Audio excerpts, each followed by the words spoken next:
In reading the history of nations, we find that, like individuals, they have their whims and their peculiarities, their seasons of excitement and recklessness, when they care not what they do.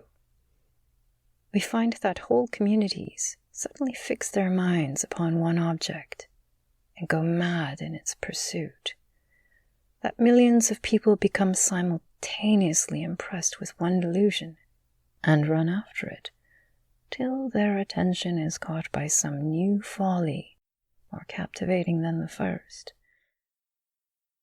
We see one nation totally seized, from its highest to its lowest members, with a fierce desire of military glory.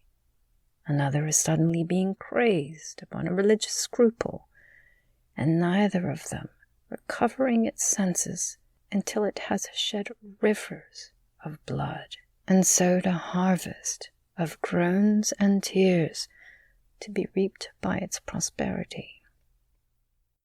At an early age in the annals of Europe, its population lost their wits about the sepulchre of Jesus and crowded in frenzied multitudes to the Holy Land. Another age went mad for fear of the devil and offered up hundreds of thousands of victims to the delusion of witchcraft.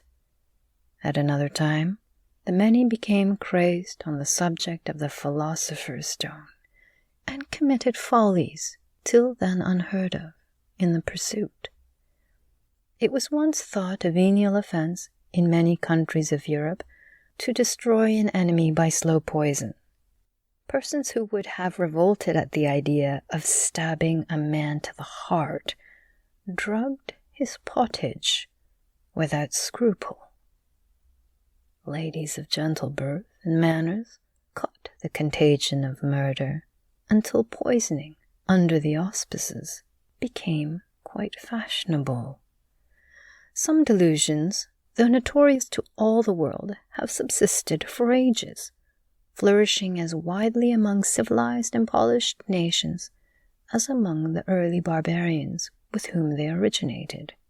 That of dueling, for instance, and the belief in omens and divination of the future, which seem to defy the progress of knowledge to eradicate them entirely from the popular mind. Money, again, has often become a cause of delusion of multitudes. Sober nations have all at once become desperate gamblers and risked almost their existence upon the turn of a piece of paper.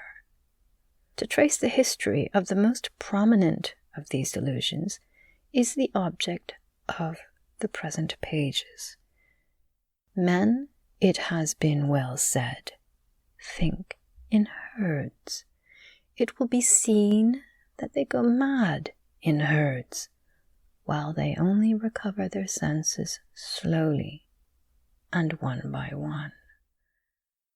Some of the subjects introduced may be familiar to the reader, but the author hopes that sufficient novelty of detail will be found even in these to render them acceptable, while they could not be wholly omitted in justice to the subject of which it was proposed to treat. The memoirs of the South Sea Madness and the Mississippi Delusion are more complete and copious than are to be found elsewhere. And the same may be said of the history of the witch mania, which contains an account of its terrific progress in Germany, a part of the subject which has been left comparatively untouched by Sir Walter Scott in his letters on demonology and witchcraft, the most important that have yet appeared on this fearful but most interesting subject.